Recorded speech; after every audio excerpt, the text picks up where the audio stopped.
Всем привет! Вы на канале Голос Анха. И сегодня в видео я расскажу про опасное соединение Солнца и Меркурия, которое состоится в этом месяце, уже 13 числа. 13 сентября 2025 года Солнце и Меркурий сливаются в земном знаке Девы. Это событие может проявиться следующим образом. Разум Меркурия может быть буквально сожжен или перегружен интенсивностью Солнца.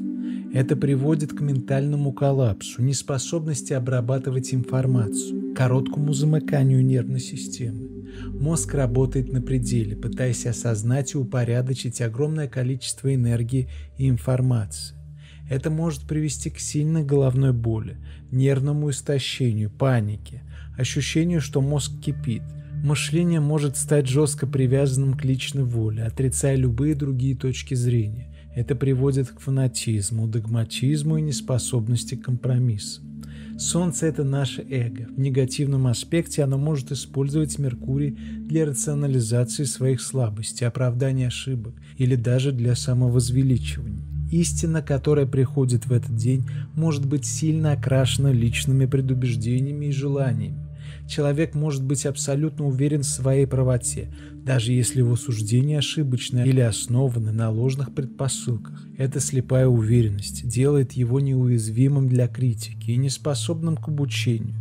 В крайних проявлениях эта энергия может использоваться для ментальной манипуляции другими, представляя личные убеждения как неоспоримую истину, используя риторику для достижения эгоистичных целей.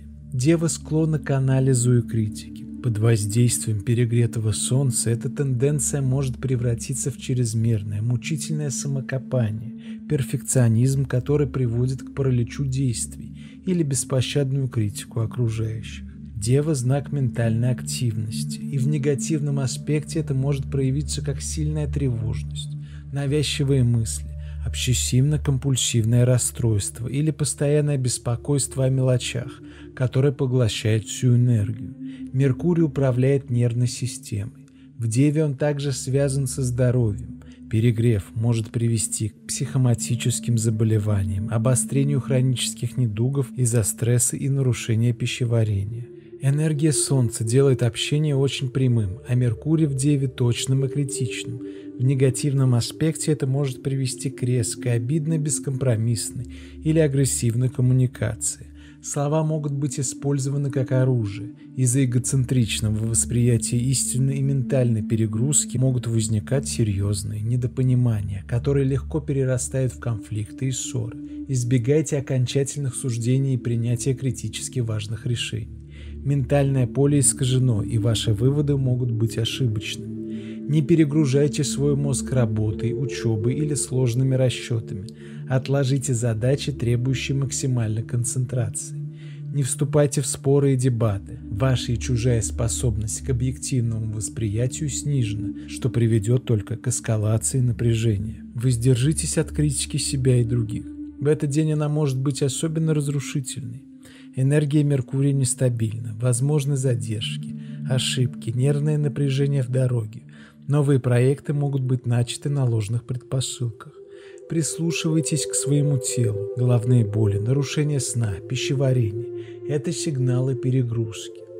Проведите день в спокойствии, избегая информационного шума.